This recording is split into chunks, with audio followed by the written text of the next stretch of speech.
අලුතෙන් SLT Mobitel Home 4G LTE connection ගන්නායට වටිනා tab computer සහ data දීමනා. අලුතෙන් SLT Mobitel Home 4G LTE connection ගන්නායට වටිනා tab computer සහ data දීමනා.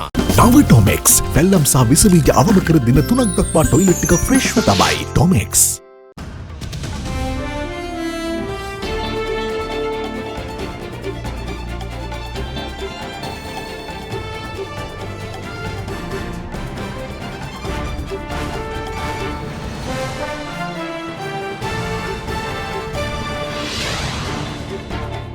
In your headlines tonight, a clear solvency problem.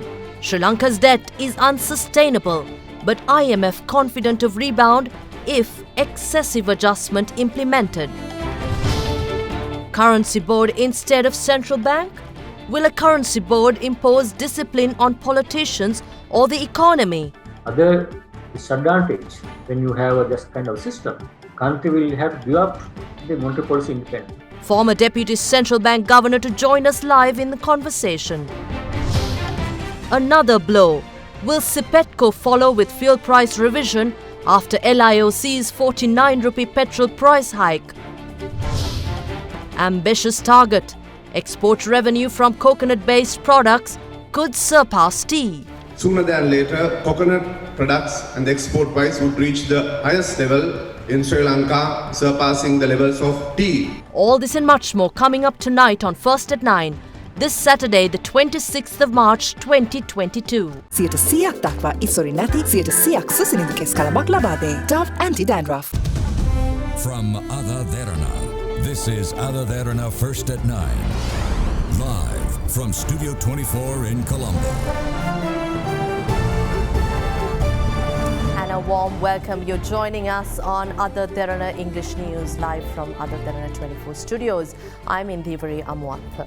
Sri Lanka's public debt is unsustainable as public debt and gross financing needs are projected to have reached 118.9% and 30.1% of GDP respectively in 2021, pointing to a clear solvency problem.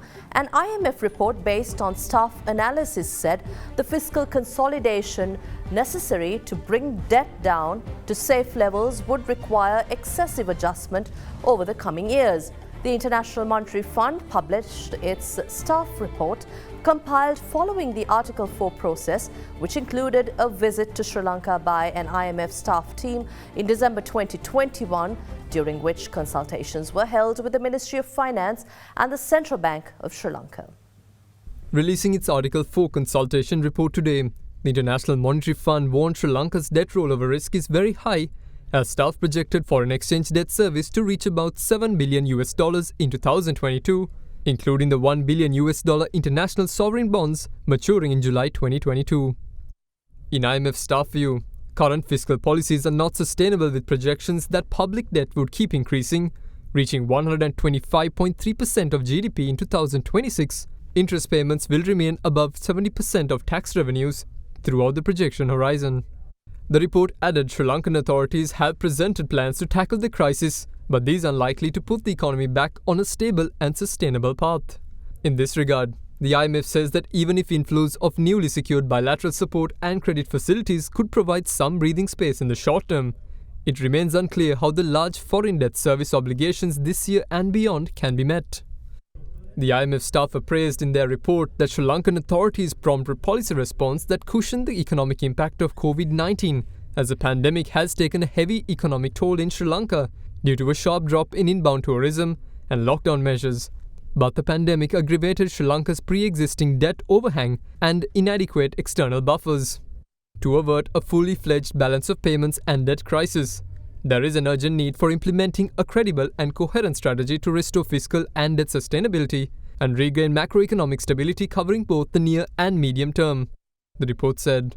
IMF staff also recommends a comprehensive set of policies with specific measures comprising implementing revenue-based fiscal consolidation and tightening monetary policy, moving away from sustainable de facto exchange rate peg, and restoring a market-determined exchange rate while containing the risk of disorderly exchange rate movements and mitigating adverse impacts of the macroeconomic adjustments on vulnerable groups by strengthening social safety nets.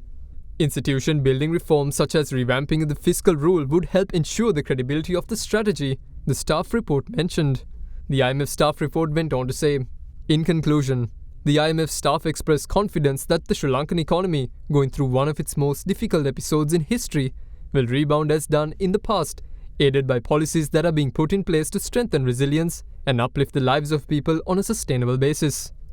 Commenting on IMF Article 4 report, the Central Bank of Sri Lanka said several policy adjustments have already been made by the Ministry of Finance and the Central Bank, which include monetary policy tightening since August 2021, allowing exchange rate flexibility, removing restrictions on foreign exchange market transactions, implementing envisaged revenue-enhancing measures, and allowing market-based price adjustments to key commodities.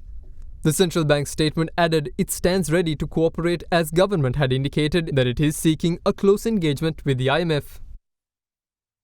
Now, the conversation surrounding calls for a currency board to take over the management of Sri Lanka's exchange rate and money supply. We thought of delving into this topic further. Yesterday, I spoke with the Professor of Applied Economics at the Johns Hopkins University, Professor Steve Hankey, who explained about the concept of a currency board and why he is pushing for a currency board in Sri Lanka. However, when contacted today, former Deputy Governor of the Central Bank, Dr. Nandalal Veerasinghe, believes this is not the solution for Sri Lanka. Currency board, if the rupee was fixed at a fixed exchange rate to the US dollar, traded freely with the US dollar at that fixed rate, and the rupee was fully backed with US dollar reserves and was a clone, therefore, of the US dollar, you would have what's called a hard budget constraint. These are designed as fail-safe, no failure. And they do have the ability to put a hard budget constraint in the system that makes it impossible for the monetary authorities and the fiscal authorities to create inflation and destroy currencies. Country should have large amount of external resource so that one country can maintain a currency peg against whatever the currency that we are going to peg, for example, is US dollar. If that is going to be able to work, Central Bank was trying to maintain a peg from April 2020 up to about a couple of weeks ago. Central Bank could not sustain the peg because we didn't have sufficient resources. And also, the Central Bank could not maintain the peg because there are other policies, those are not consistent with maintaining a currency peg. For example, very high external debts and also large fiscal deficits. When a country is running huge fiscal deficits and countries having large external debt obligations for next several years, then if we are trying to maintain a currency peg, it will collapse sooner than later. So this is what we have seen even this latest experience, that why this is not going to work. And also, if you look at the countries where currency board has basically effectively implemented, are countries where those countries are having current account surpluses in balance of payments. For example, foreign exchange earnings are much higher than foreign exchange expenditure of those countries. We had this currency board system before 1950. So that was relevant because then Sri Lanka was a British colony. Sri Lanka was very highly integrated with the British. For example, all the trades, imports, exports, trade, financial flows are all connected with the UK. It makes sense at that time to have a currency board. Other disadvantage when you have this kind of system, country will have to give up the monetary policy independence. So if there's an external shock, monetary policy cannot be used to absorb or smoothen out the external shock into the domestic economy. Spillover effect of the domestic economy. Now, with the independence monetary policy, without a currency board but with inflation targeting regime, exchange rate can be used as an instrument to absorb the shock. We look forward to discussing further on the currency board matter. But before that, the Committee on Public Enterprises quizzed the Ceylon Electricity Board as to how the tender for a 500 megawatt wind power plant project was handed over to the Indian Adani Group without a competitive bidding process. What is this that we are hearing in the foreign press? That Adani Group has been given 500 megawatts wind in Mana. Is that correct? And if that is correct, I am sure it is more than 10 megawatts. If it is more than 10 megawatts and if it is not falling into any other 4 exceptions that the chairman of the CB just mentioned, how did that happen? G2G maybe, country to country something. No, it is not. Adani is not a country. No, but maybe like that was coming from government to government. No, Adani is not a country. That is මෙහෙම මනාවගේ තැනක competitive bid එකක් නැතුව කෙනෙක්ට දෙනවා කියන්නේ අපි හිතමු අපේ ඉන්න දේශීය කට්ටිය ඉන්නවා කියමු. ඕන තරම් දේශීය කට්ටිය ඇති එතන ඒගොල්ලන්ට wind හරි solar හරි ගහන්න. ඒ කට්ටියට මේ හොඳ location එක නැති වෙනවා වෙන්න පුළුවන්. එතකොට මේක ඉන්දියාවේද චීනේද ඇමරිකාවේද කියන එක නෙවෙයි අපිට අවශ්‍ය වෙන්නේ. ඒක හරියට transparently හරි පුද්ගලයාට ලංකාවට අඩුම power purchase agreement එකක් යන විදිහට ගන්න. ඉතින් MOU එකක් අස්සම් කරා නම් අපි දන්නේ නැත්තම් power purchase agreement එක මොකක්ද කියලා. කීයටද ඒගොල්ලෝ අපිට විකුණන්නේ? සංකරේ government to government proposal එකක් වශයෙන් තමයි රජයට ඇවිල්ලා ආයෝජන මණ්ඩලය හරහා තමයි ආවේ. ඒකට පාර්ශ්වකාරී වශයෙන් ලේකම්තුමිය අස්සම් කරා මම අස්සම් කරා වශයෙන් විද්‍යාවතාධිකාරී ප්‍රෙසිඩන්ට් සෙක්‍රටරි අස්සම් කරා. සබීෝ චෙයර්මන් අස්සම්. විදුලි බල මණ්ඩලයට ආවට පස්සේ විදුලි බල මණ්ඩලෙ මිල ගණන් කැඳවලා යාගෙන් ඒක ඇගීම් වලට ලක් කරලා ඊට අමතරව negotiate කරලා ලීස් කොත් ප්‍රින්සිපල් එක අනුව ගන්නවා කියන එක දාලා තියෙනවා. හරි ඉතින් මිල ගණන් කැඳවනවා නම් ටෙන්ඩර් එකක් කතා කරනවා නම් ප්‍රශ්නයක් නැහැ. එයාගෙන් විතරයි කැඳ වෙන්නේ. එයාගෙන් විතරයි කැඳ වෙන්නේ. එයාගෙන් විතරක් කැඳ වෙන්නේ. විවෘත තරඟකාරීත්වයක් හිතන්නේ නැහැ. කෙනෙක් විතර මිල ගණන් කැඳවන්නේ මොකද්ද? නෑ අදානි කියන්නේ ප්‍රයිවට් කම්පැනි එකන්නේ. ආණ්ඩු දෙකේ අවබෝධතාවය තියෙන්න පුළුවන්. ඒක එහෙම කියමුකෝ. හැබැයි මිල ගණන් සදා එක්කෙනෙක්ගෙන් මොකද්ද කරනවා කියන්නේ? ඒත් මිල තීරණය කරන්න බෑනේ කීයද මොන මිලද ගන්න කියලා. ඊට වඩා හොඳ මිලක් එන්න පුළුවන් තව 3 දෙනෙක්. නමුත් දැන් මේක ආණ්ඩුවට වැඩක් නෑ ආණ්ඩුවක් කියලා ඒ මිනිහා කියන ඔක්කොම ටික අපි ගන්නවද කියන ගන්න. Following a late night announcement yesterday by LIOC of a petrol price hike, there has been speculation of a price increase by state-owned Ceylon Petroleum Corporation. Energy Minister Gamini Lokuge put worries to rest, assuring that CPETCO does not intend to revise fuel prices. Lanka Indian Oil Company, the Sri Lankan subsidiary of Indian Oil Corporation, increased prices of all types of petrol by 49 rupees per litre with effect from midnight yesterday, just 2 weeks after a fuel price revision. The Ministry of Energy, meanwhile, has decided to call for a report on Lanka LIOC's decision to raise petrol prices again. Lanka IOC yet again increased retail prices of petrol with effect from midnight yesterday. Lanka IOC said that it was compelled to raise prices of petrol due to the unwanted conditions caused by the currency depreciation and soaring rates in the global market. Despite this exorbitant upward revision in exchange rates by more than 40%, the banks are still struggling to sense the liquidity in the foreign exchange inflow in the banking channels, even over and above the official rate, said the Lanka IOC. The statement further read, besides the domestic crisis, the global tension amidst the Ukraine-Russia war near to 1 month with no conclusion in sight, causing concern over supply scarcity of oil, leading to an intense unforeseen rise in international fuel prices, setting a new high of record in the last 14 years. The last fuel price revision by LIOC was on the 11th of March, when the exchange rate was prevailing at 260 against US dollars. The latest petrol price hike saw retail prices of octane 92 petrol rising by 19.3% to a record 303 rupees a litre. The price of 95 octane was set at 283 rupees, rose to a record 332 rupees per litre, and the price of Euro 3 petrol, which was set at 263 rupees, rose to 312 rupees. In its statement, LIOC said prices of diesel will remain unchanged. Meanwhile, Energy Minister Gamini Lokuge said he has called for a report on Lanka IOC's decision to increase petrol prices again. The minister said he had previously instructed LIOC to maintain fuel prices in line with CPETCO fuel prices and therefore sought a report on the legal provisions under which action can be taken over the last decision to increase prices. He also addressed the worries over a similar price hike by state-owned CPETCO, assuring of no such intention at the moment. We take a short break here at Hyde Park. We'll be back in conversation with a former Deputy Governor of Central Bank.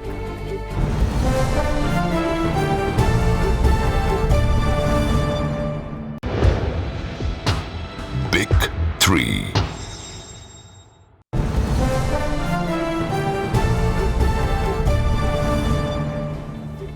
We've been talking about a currency board instead of the central bank to manage this foreign exchange crisis in Sri Lanka. I've invited to our studios former Deputy Governor of the Central Bank of Sri Lanka, Dr. W.A. Wijewardena, to join us virtually. A warm welcome to you, Dr. Wijewardena. Now, with this conversation on a currency board, we just heard earlier on former Deputy Governor, again, Dr. Nandalal Veerasinghe, who insists that Sri Lanka's monetary independence will be lost. But when I spoke to Professor of Applied Economics of the Johns Hopkins University, Steve Hankey, he suggests that this is Sri Lanka's last resort. What is your opinion? Well, in the way, currency boards are not strangers to Sri Lanka because we had a currency board system during the colonial period from 1884 till central bank was set up in 1950. What Sri Lanka at that time did was that it opted to deviate from the currency board system and establish a central bank because it thought that central bank would have a greater flexibility and also greater monetary independence. But countries like Singapore and Hong Kong continue to have the currency board system even though they were considered as a relics of the colonial masters. Now, in my view, given the present situation in Sri Lanka, the currency board system is the best system that we should have because it will actually enforce discipline on the Sri Lankan politicians and also the top leadership in the central bank. Because what matters to us in the way is that the central bank has been set up in Sri Lanka to provide medium of exchange to us, the people like us, and it has actually got a very solemn obligation towards us to maintain the validity, maintain the value of the exchange that they have created. In other words, if I get a 5,000 rupee note today, I must be able to buy the same basket of commodities with that 5,000 rupee note tomorrow. But this has not happened since the establishment of the central bank. Because if we take, for example, if somebody had got, say, 100 rupees in 1952, its value has today fallen to less than even 1 cent. Because the reason is that the central bank's powers had been abused by the political masters, and as a result, central bank had printed more money than necessary, which had led to inflation, and that inflation has eroded the domestic value of the Sri Lanka rupee, which we call inflation, and also the external value of the Sri Lanka rupee, which we call the exchange rate. On both counts, I think Sri Lanka has lost.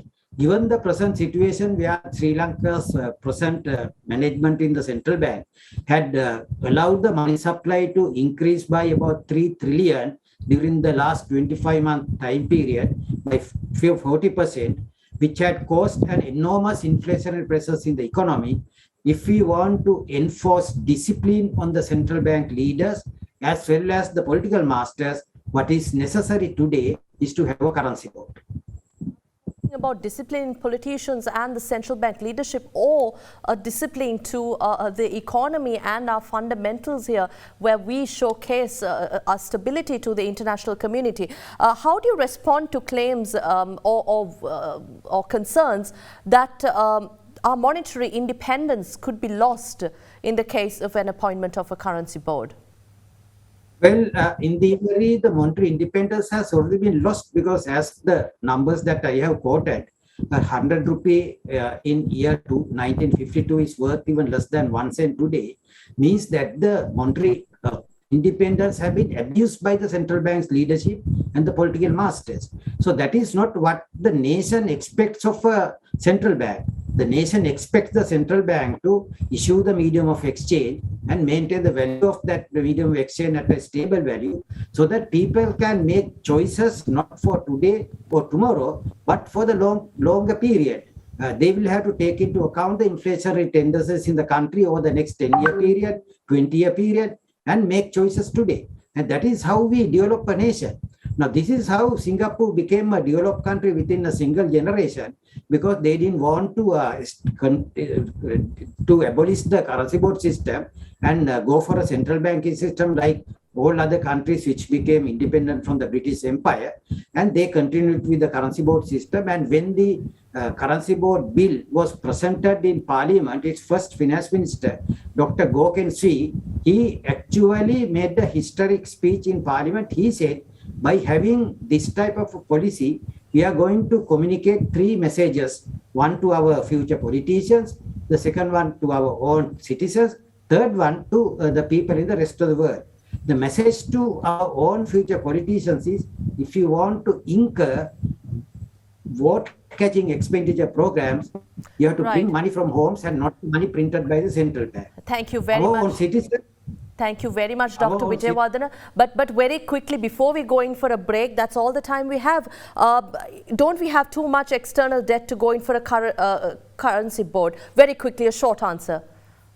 Yeah, there are practical problems here, because if you want to set up a currency board today, we must have at least a foreign exchange balance of $4.5 billion US. Right. Because a currency board will have to cover the entire reserve money issued by the central bank today.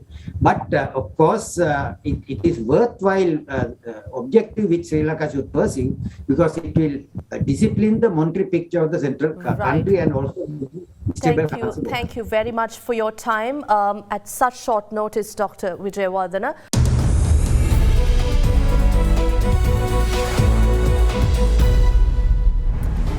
Minister of Plantations Dr. Ramesh Pathirana believes Sri Lanka's coconut-based products could bring in more revenue to the country, surpassing the island's most renowned export earner, Ceylon tea.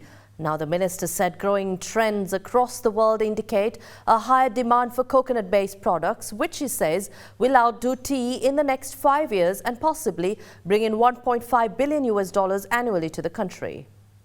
The annual meeting of the Coconut Substrate Exporters Association and its website launch was held earlier this week. Speaking at the event, State Minister of Plantations Dr. Ramesh Pathirana said demand patterns from the US and Europe show a growing demand for coconut-based products, a market Sri Lanka can expand. Sooner than later, coconut products and the export price would reach the highest level in Sri Lanka, surpassing the levels of tea. We get about $1.3 billion income from tea. Within 5 years down the line, coconut products would surely reach that level and might go up to about $1.5 billion if things work out well. He went on to say that the ministry has taken measures to assist the development of the coconut industry through policy decisions as well. We enacted that legislature, including coconut tree also into the Tree Felling Act. So if somebody wants to cut a coconut tree, they should formally obtain license hereafter from Ram Ladari or the AGA, depending on the number of trees. And also we have taken the decision to increase the number of seedling production in the country. It was 2 million last year, whereas there's huge demand for the seedlings. So with the help of the CRA and also with the Coconut Cultivation Board, we have a target about 5 million this year. We hope that we should be able to achieve that target, and also we have outsourced at the regional level to have nurseries counting up to about 5,000 each per nursery. There is a huge demand for the hybrid seedlings.